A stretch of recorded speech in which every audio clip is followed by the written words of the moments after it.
Oke Kak, ini ngomongin biaya dan makanan, kemudian fasilitas kesehatan. Untuk kucing itu kan pasti biayanya nggak dikit kan ya Kak, banyak. Betul. Itu kira-kira setiap bulannya bisa mengeluarkan biaya berapa bulan Kak Bim Bim untuk mengurus semuanya itu? Kalau untuk kita tidak bisa, tapi minim sekarang pengeluaran kita dari tahun ke tahun pasti meningkat ya dari Hmm. melihara cuma 500 kucing, 200 kucing, sekarang sudah 1.450 gitu kan. Total saat ini kita pengeluaran satu bulan itu 300 juta. Itu Wah, satu bulan. 300 juta itu sudah termasuk biaya makan, biaya gaji pegawai aja 102 juta untuk pegawai aja. Jadi satu orang itu 3 juta kan. Sekarang ada 40 orangan. banyak Karena ya saya Kak ya? tidak bisa, ya itu tadi saya bilang, kita tidak bisa ngambilin kucing tanpa SDM kita kurang. Jangan sampai di situ terbengkalai, tidak terawat gitu kan. Apalagi ini kucing sakit. Saya harus mengimbangin berapa tanggung jawab saya, berapa pegawai SDM yang harus mengurus ini semua.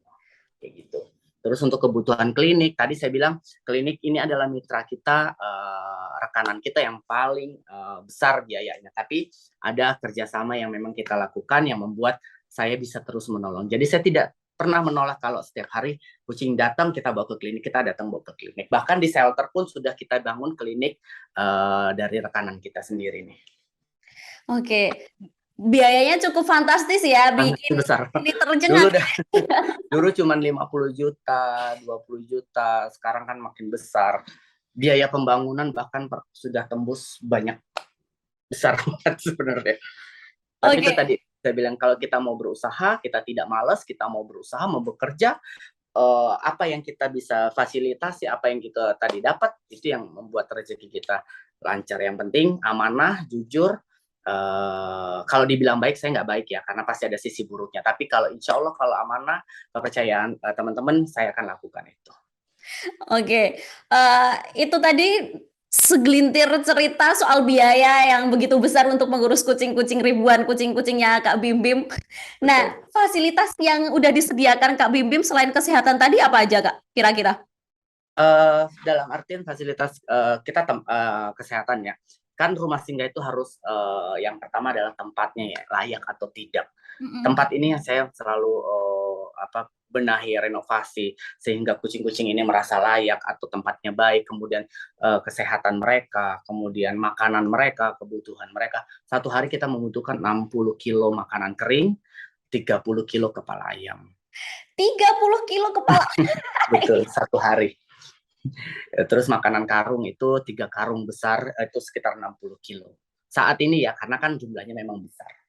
Wow, itu luar biasa banyak banget ya Kak untuk Betul, ukuran kucing ya. Memang porsinya segitu ya karena memang betul, jumlahnya juga banyak, jadi biaya pun juga banyak. Apalagi kesehatan juga butuh biaya yang nggak sedikit tentunya.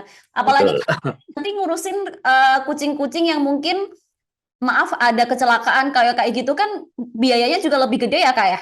Iya, dan kita tidak punya hutang ya. Kita tidak punya hutang klinik, kita tidak punya hutang untuk rescue ya, kucing-kucing yang di klinik itu saya bebas hutang. Yaitu tadi saya memanage keuangan itu dengan baik dalam artian kita punya mitra, kita punya sumber-sumber uang yang kita tahu gitu kan, dari get member, dari OTA, dari mitra usaha, dari layanan jasa kita jual semuanya.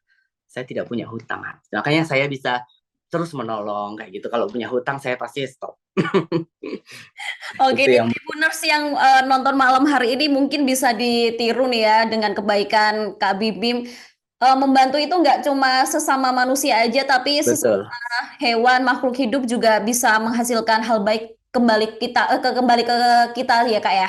betul. Karena sedekah kita yang kita keluarkan bukan untuk orang lain, bukan untuk siapa-siapa, tapi semua yang kita keluarkan kalau kita ikhlas itu akan berbalik ke kita sendiri. Tapi Benar. kalau kita sudah bersedekah terus kita pusing mikirannya, yang ada nggak jadi pahala.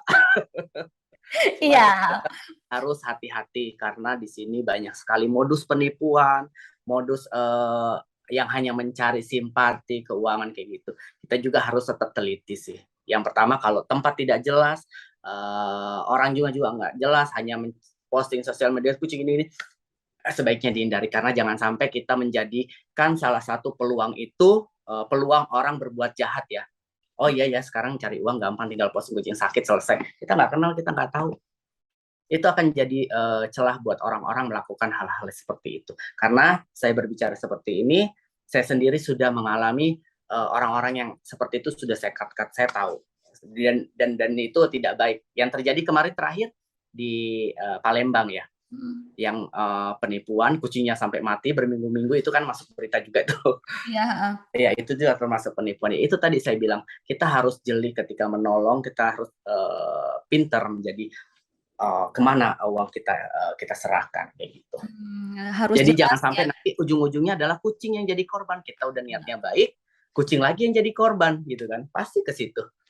Cuma Gitu sih. dijadiin apa namanya, Bah cari uang doang ya Kak ya. Betul sekali. Akhirnya kucing. Saya tidak bicara diri saya baik atau sempurna, cuman kita kan punya kewajiban hati-hati gitu kan. Itu sih. Jadi jangan sampai kejadian, karena ini yang di Palembang itu yang udah kesekian kali. Sebelum-sebelumnya banyak yang kayak gitu. Oke. Terima kasih sudah nonton. Jangan lupa like, subscribe, dan share ya.